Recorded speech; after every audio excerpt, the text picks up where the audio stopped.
Сезон белых ночей открыт. Только что вашему представлению была ночь.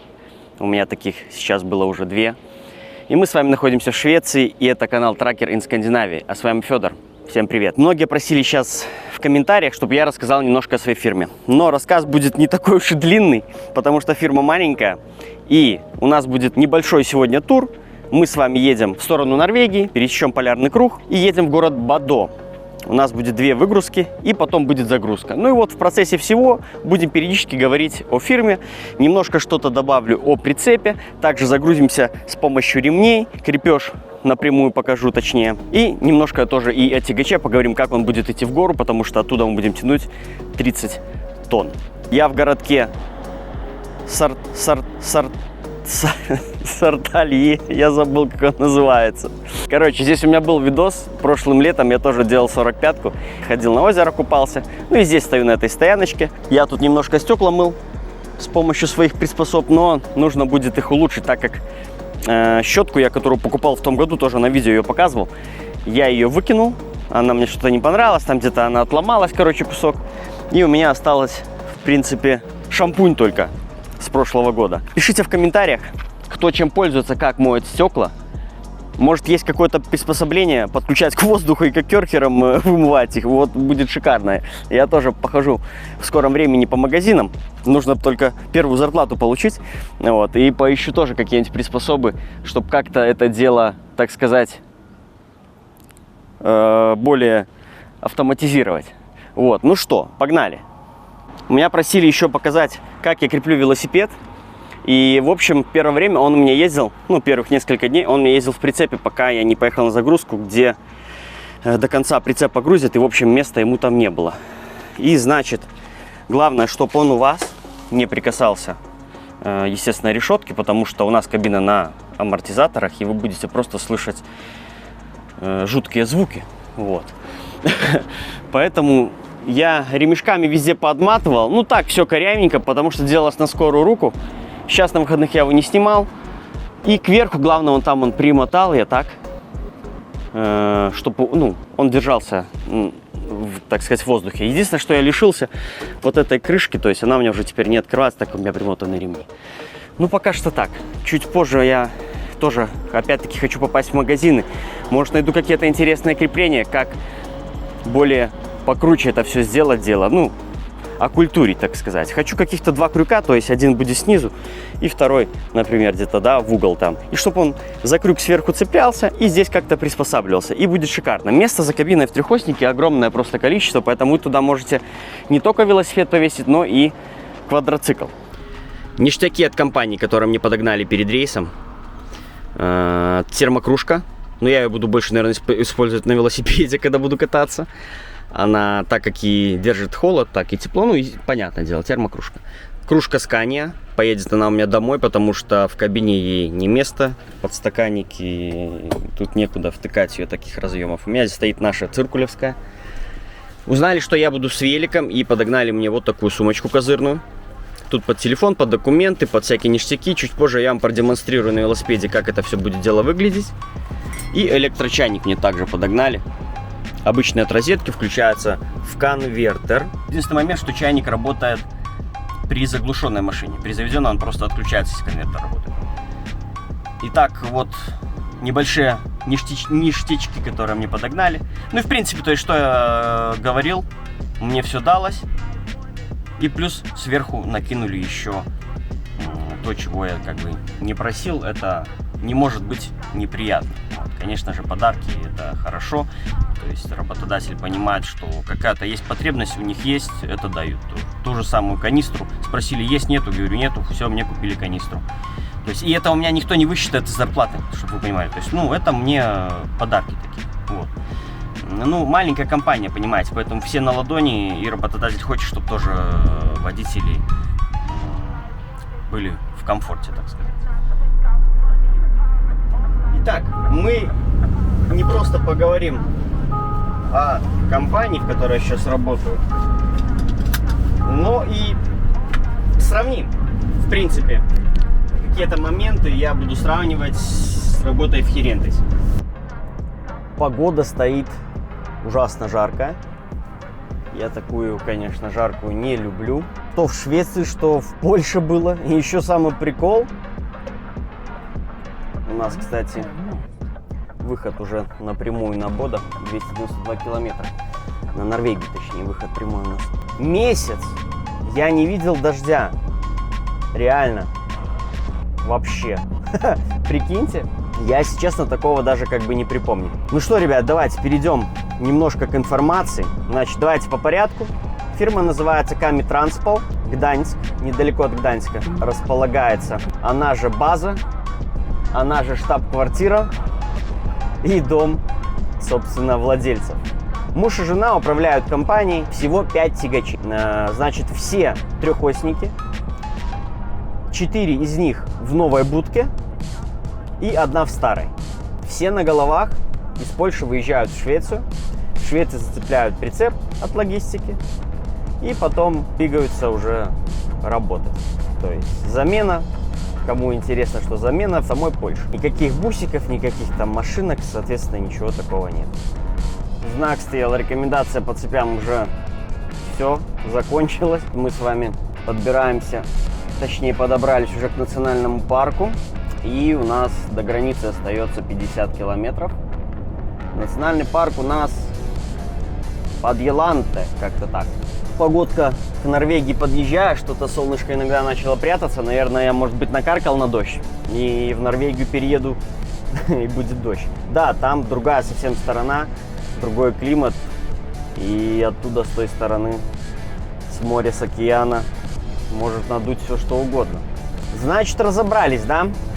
Какая большая компания. Структура работы. Все работают под логистикой на шведских прицепах. Маршрут Швеция-Норвегия. Грузы посмотрим, какие будут. Сейчас везу там 2 выгрузки у меня. Одна на магазине, вторая на терминале. Как бы сборняк такой на палетах. Легенький. 9 тонн у меня в сумме. Ну, короче, на расслабоне едешь. Ну и, скорее всего, всегда, когда сюда буду ехать, вот что-то будет похожее. Как общаюсь я с ними?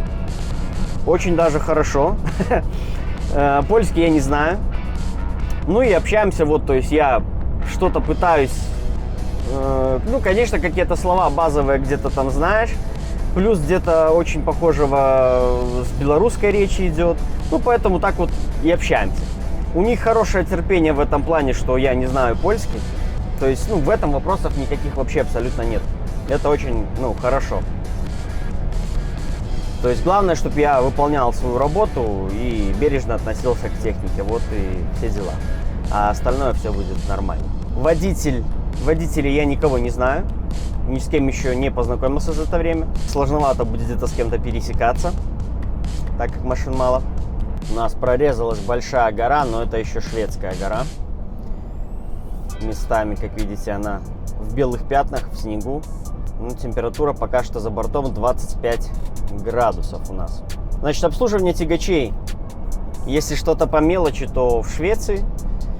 Если что-то более серьезное или там, естественно, техосмотр проходить, то в Польшу. График работы. График работы у меня, как и везде, был нестабильный, так сказать. Вот сейчас у брата будет свадьба в сентябре. Поэтому я буду работать до конца августа, чтобы на сентябрь поехать домой. Естественно, попасть на свадьбу, потому что планы были работать до конца июля на 2 месяца. Но если я в августе поеду домой, то на свадьбу я не попаду. Поэтому по-разному будем играть, посмотрим, как это все у нас будет получаться, как будет работа. Ну, то есть, особенно каких-то там привязанностей нету, что там так, должен там конкретно работать столько-то, столько-то. Нет. Все разговаривается, как надо, что надо, зачем, там обсудили, поговорили. То есть, общаемся мы вот в свободном общении, без всяких каких-то там, я не знаю, вот, например, я когда работал в Крейсе, я в глаза не видел вообще директора. Ну, это понятно, компания большая. В то же самое Гидлите, там, я его мельком где-то один раз, он там ехал на машине, его видел там. Ну, вот, вы понимаете, да, что уровень, вот, люди с вами общаются, вот они, здесь, как бы, все по факту. И где когда-то, ты, если хочешь до чего-то достучаться, в больших компаниях ты до этого не достучишься. В этом огромный плюс. Ну и давайте немножко посравниваем, пока у нас открылись уже впереди, вдалеке. Я еще не знаю, честно, норвежские это или шведские горы. Не, наверное, это уже норвежские светится вдалеке. В Херентесе я работал сам по себе. То есть как? Мне давали задание, вот выгрузка, вот загрузка. Все на этом. Все заправки, там маршруты, куда ехать. Это все я полностью сам делал. То есть выбирал более-менее оптимальное что-то. Мог, если мне нужно было где-то там выехать на какую-то другую дорогу, проехать по другой дороге, короче, снять видос, я мог это себе позволить и ехал туда. Ну, естественно, там я не делал большой разницы в километрах, чтобы там, ну, конечно же, кругом я там куда-то там не поеду в 100 километров плюс. Ну, где-то мог отступить от маршрута. Вот, это так, между нами. Работа осуществляется с помощью приложения. Это то ли шведское, то ли норвежское приложение. В общем, в нем нету выбора языка. Стоит вот язык, но он не шведский, как мы уже определили. Скорее всего, это норвежский язык. Вот. Или же какой-то, не знаю, либо же переводчик Google. Вот я телефон налаживаю на него, и оно очень так некорректно переводит. То есть, ну, понятное дело, это не польский, не английский. Все, то есть загрузки, выгрузки, все идет в приложение. Плюс я постоянно на смс-ках с директором. Где-то что-то. Все заправки, где заправляться, AdBlue, дизель, то есть он мне скидывает все заправки. Так же само по маршрутам сейчас мы ехали, тоже мне скидывал, куда мне ехать. Слепить снежную бабу пойти. Зимой в феврале в Беларуси мне это не удалось сделать. Там что-то вроде бы один раз какой-то снег выпал. Но, в общем, толком зимы у нас там не было никакой. Соскучился, да, по снегу. И вот это идет у нас сразу отличие от Херентеса, что заправки и маршруты я в Херентесе сам выбирал. А здесь уже как бы, ну, где-то если что-то, сложный какой-то маршрут, куда-то ехать далеко, то корректировки уже мне вносят. Куда и какой дорогой мы едем. Я не знаю, хорошо ли это или плохо. С одной стороны, в Херентесе, как я работал, то есть для меня это было спокойствие. То есть мне никто меня не трогал, и все. То есть я сам себе. То есть я знаю, куда ехать, знаю, где заправляться. То есть мне особо было неважно, пришлют мне что-то там или не пришлют. Такое дело. Вот. Здесь, кстати, еще тоже на телефоне, сразу на приложение. Если нажать фирму, сразу выдает на Google карту, где эта фирма находится. Пока что без ошибок все выдавало. Навигацией я пользуюсь сканевской. Здесь все, грузовая платформа, полностью выставляете характеристики. Тоже пока что ведет отлично. Да, немножко пользование в интерфейсе так себе. Удобное. Вот, но зато здесь ничего нету.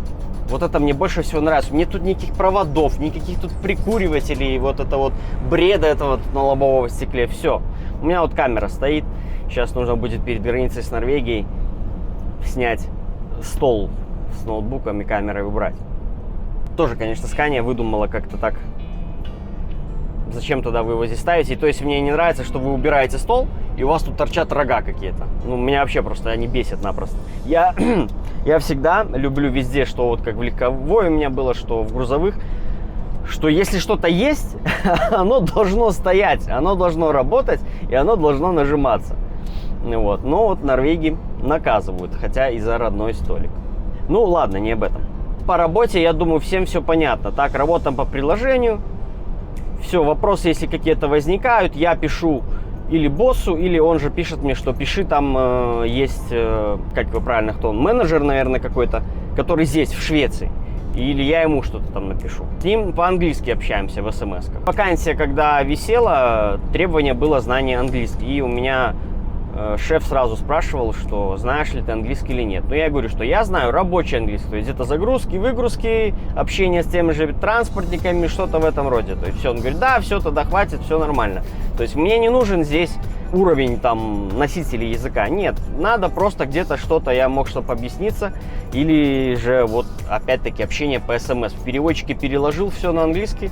Так же самое тебе прислали, если ты не понимаешь, перевел себе на русский. Также мы общаемся с боссами, то же самое.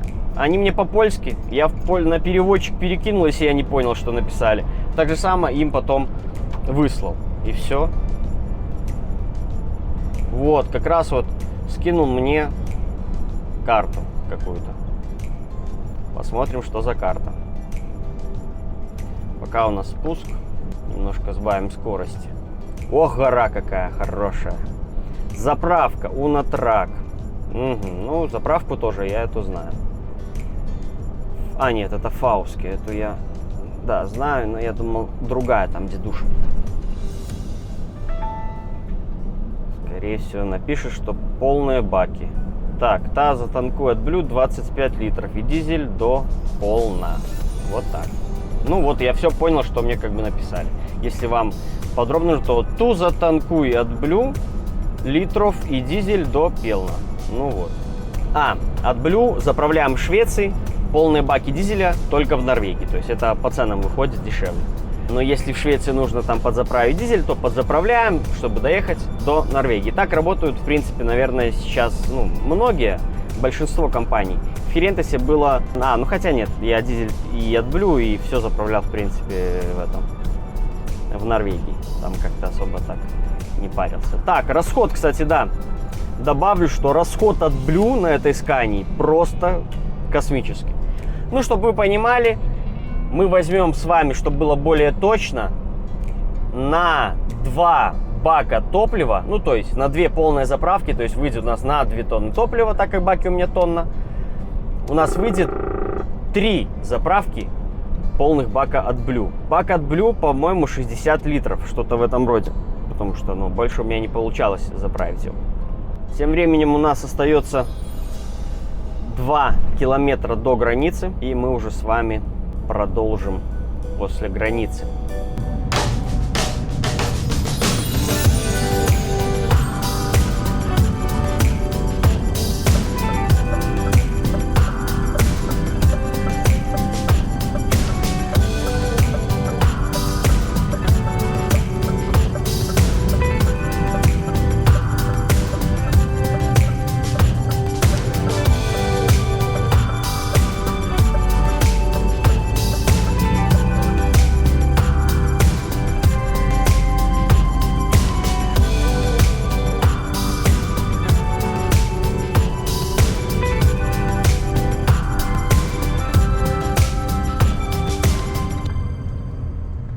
Добавлю, пока не забыл, новые уже тахографы сами предлагают, то есть когда ты пересекаешь границу, останавливаешь, и сразу тебе предлагают нажать ОК для смены страны. То есть, вообще шикарно.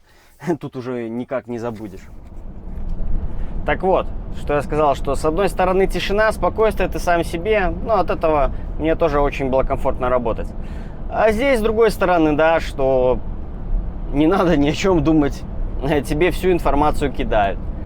По работе будет немножко такой интенсив, я так понял, потому что задания прилетают сразу же, ты еще не доезжаешь до места, тебе задание уже прилетает, загрузка, то есть все идет наперед, и у меня считайте, за первую неделю работы я намотал, без малого получилось 4000 километров. Все, здесь идем уже на спуск к дороге номер 6. Доедем до города Фауски.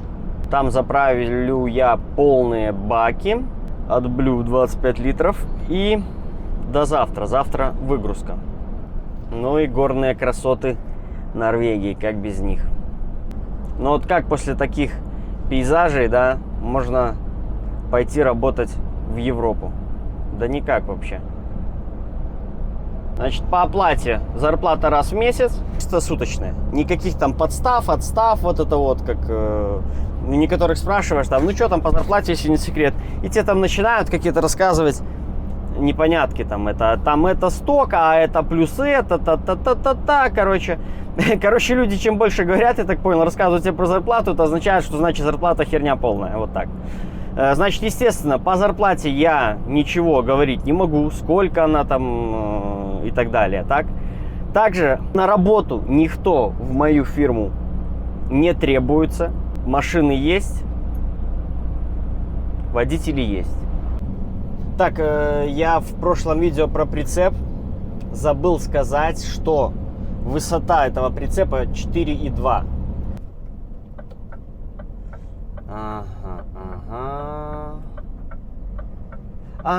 Все, что-то я туплю. Я-то думаю, все, ребят, я догнал Где я? Вообще потерялся я в пространстве. Рев стоит разбитый. Пойдем посмотрим потом. Пойдем. Я снимал вам обзор в каком-то из видео в прошлом году. И даже зимой я, по-моему, сюда заезжал тоже. В общем, где-то в видосах у меня есть. Скину ссылку в описании, чтобы уже несколько раз не повторяться. Посмотрите обзор этой стоянки. Ну и все. Увидимся уже в следующем дне с вами. 20 июля утро у меня. Скоро выдвинусь на выгрузку. А как и обещал, прицеп разваленный этот. И, конечно, непонятно, как-то он так влетел на бок, что ли, лег. Что аж диски так погнуло, это в какие-то скалы какие-то зарядил или что он.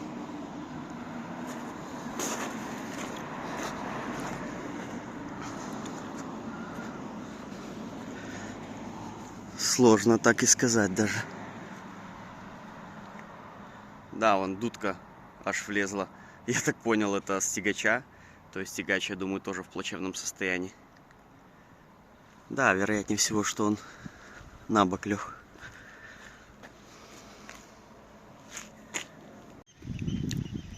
Вот, ребят, чтобы вы понимали, у фьордов часто вот такие вот берега. То есть, ну, в воду вы здесь не зайдете. Не везде ровненькие, красивые заходы.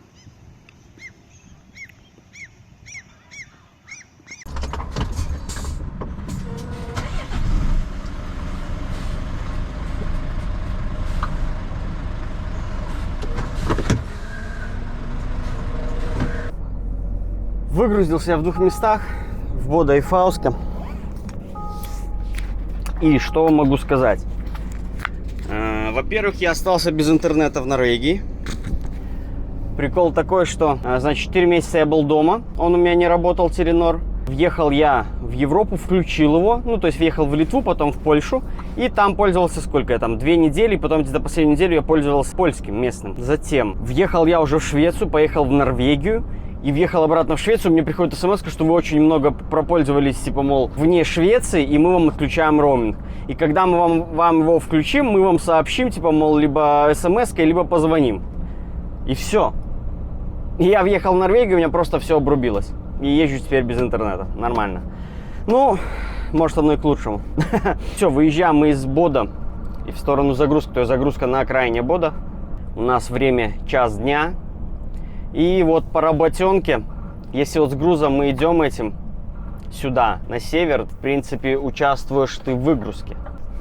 Такой нюансик, как бы. Ну, ничего сложного. На выгрузке была интересная ситуация. То есть, когда грузили, грузить-то проще. Толкай себе, да и все. А выгружать возникла проблема. Палет длиной там метров 5, наверное. На нем еще ряд палет, потом еще, короче. Это все перекрывается периодически. То есть ты не можешь снять, например, половину, потому что там у тебя, ну, в общем, такая ситуация, что все, нельзя снять отдельно палеты, нужно вытаскивать их только целиком.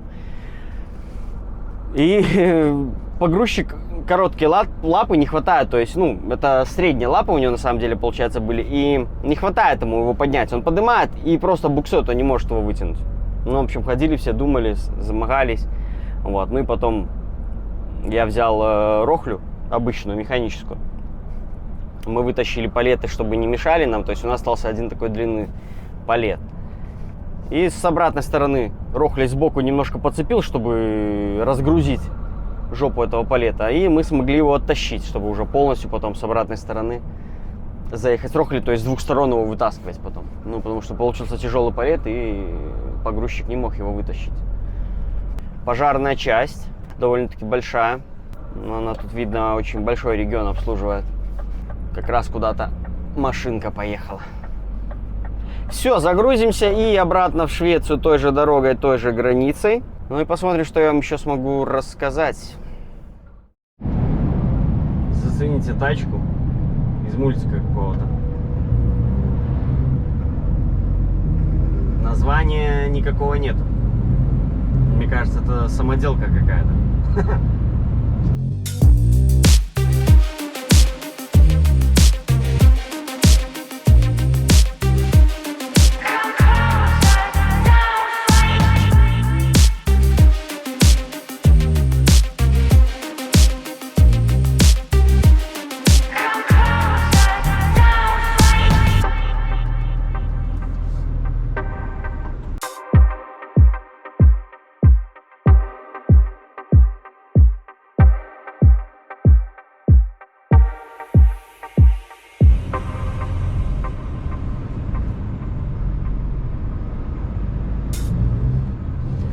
Вот она и гидлита грузится.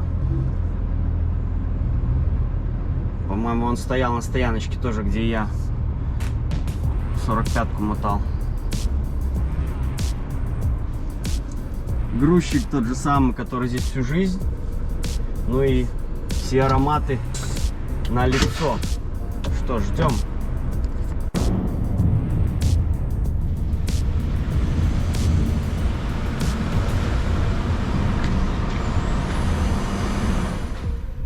Загрузился я. Сейчас закреплю ремни и двинуть. В целом мусор сухой. Немножко у меня вышел перегруз сзади, я один убрал. Вот. Поэтому я думаю, вес, общий вес всех устроит. Ну, здесь всегда требуют все практически работодатели, чтобы грузили максимально. Вот. А так у меня вышло назад 26. Но здесь немножко я на горочке стою. Я сейчас еду, конечно же, перепроверю. Ну и, собственно, вот. То есть наглядно, да, вот наш замок. Все. Вставляем в паз и сдвигаем его. Цепляем по обычному ремень. В таком прицепе, как правильно крепить, я еще не знаю. При первой возможности я спрошу у транспортника. Кому-то где-то что-то верить, это такое дело. Вот. Проще всего это спросить напрямую у транспортников, как правильно крепится груз в таком прицепе. Знаю точно, что все вторые ряды, если у вас грузится в 2 ряда что-то, то вот вторые ряды эти крепятся. Зачастую, что когда полностью палетами все загружают, то у вас просто реально вы замок не можете зацепить, у вас не хватает места. То есть, естественно, вы ничего цеплять не будете. То есть здесь такой момент непонятный, поэтому я хочу это выяснить в ближайшем будущем. Вот. А так здесь я тоже, получается, закрепил верхнее, первый не крепил, задний я закреплю тоже. Вот такие дела. Все. Духотище просто какое-то невыносимое.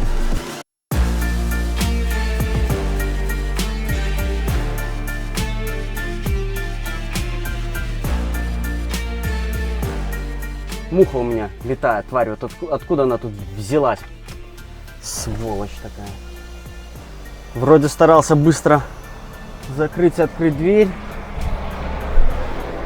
Все, вот я ее теперь не вижу.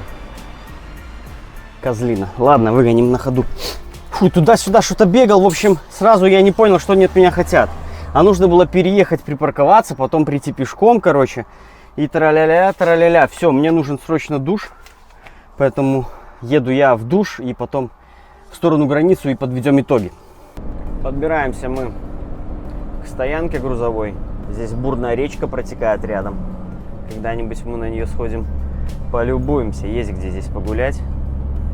На длинные паузы я здесь никогда не оставался. Как-то не было такого шанса, у меня не выпадало.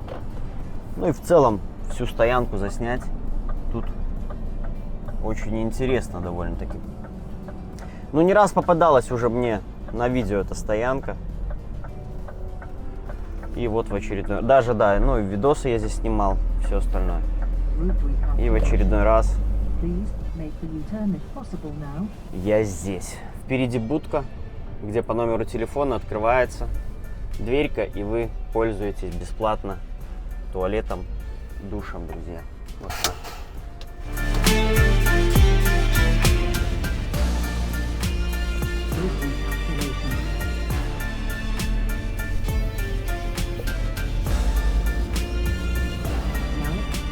В общем, хотел помыть стекло, ведро с водой пустое.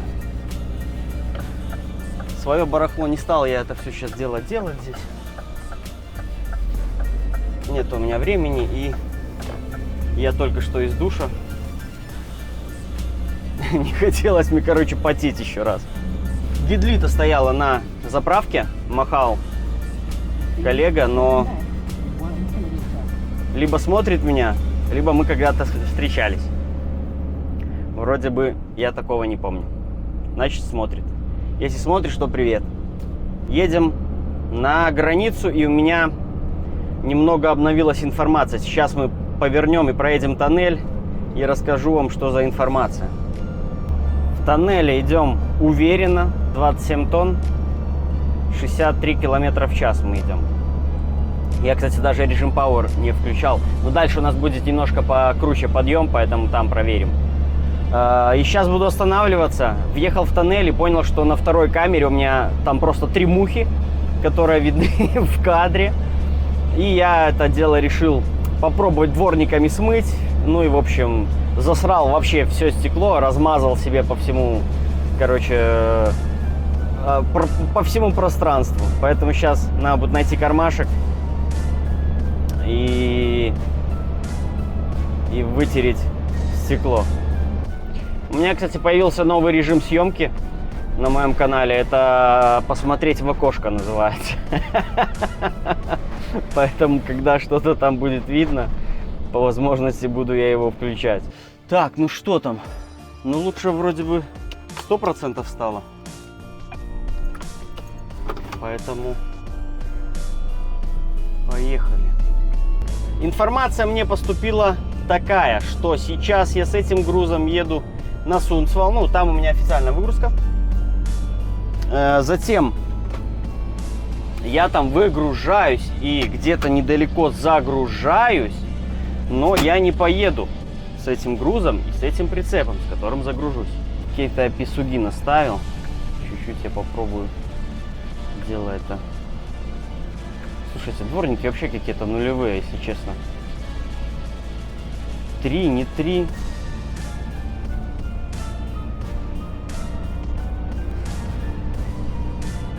По барабану. В общем, надеюсь, нормально. И значит, я поменяю прицеп. Поменяю прицеп с грузом обратно на Бадо. Поэтому сейчас мы подведем итоги. И после итогов в дополнение будет еще замена прицепа. Посмотрим, какой мне новый дадут прицеп. На данный момент сравнивать с Керентесом, конечно же, не актуально, потому что я работаю только неделю. Но в целом уже могу что сказать. Машина у меня новая, трехосник, зарплата больше. Немного больше, то есть не намного, но на немного больше. Работа, в принципе, должна быть интересная.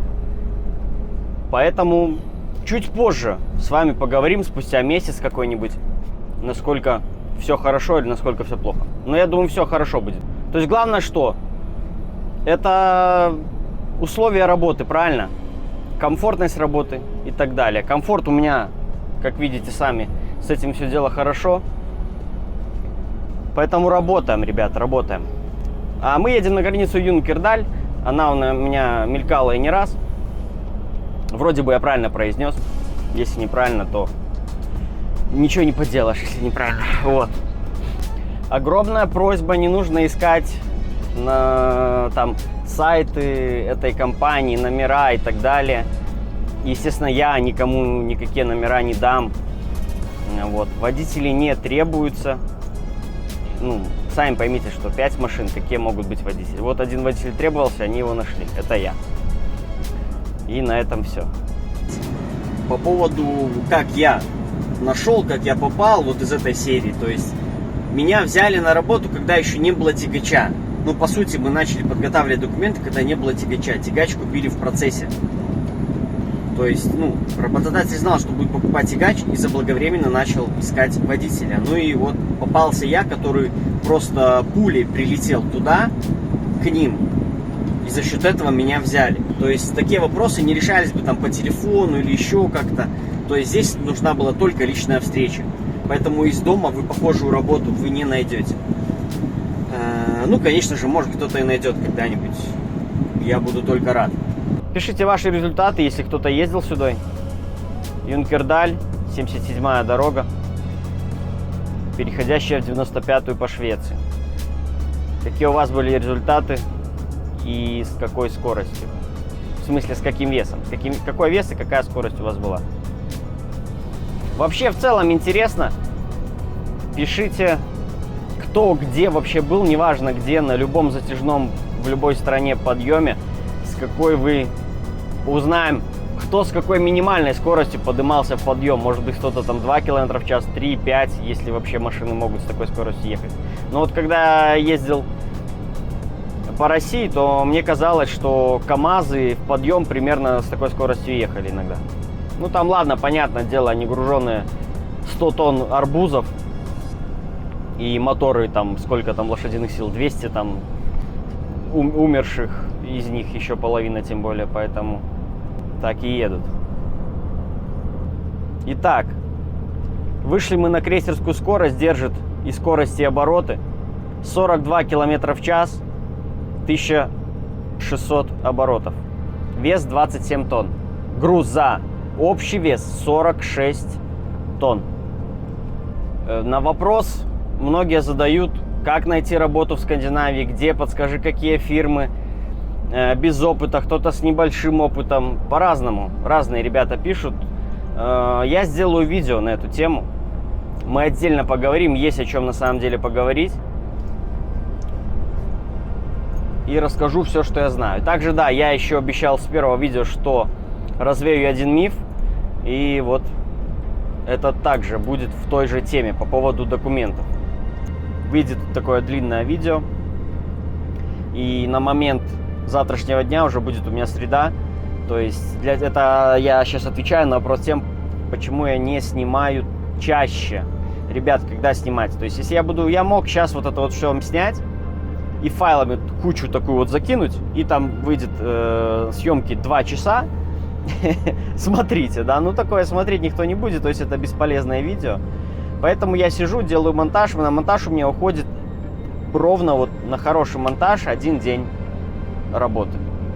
Поэтому по возможности, как будет получаться, где-то если видео будет короче, оно делается быстрее, значит где-то я могу там еще что-то снять. В общем, все зависит от обстоятельств всегда.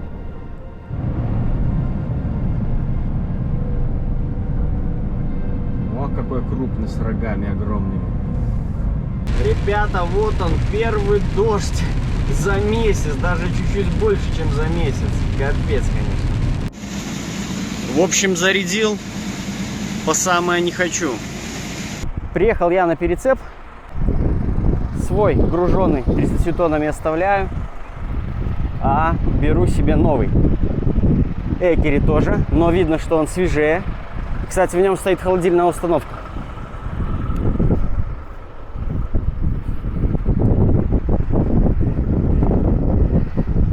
И наша машинка V8.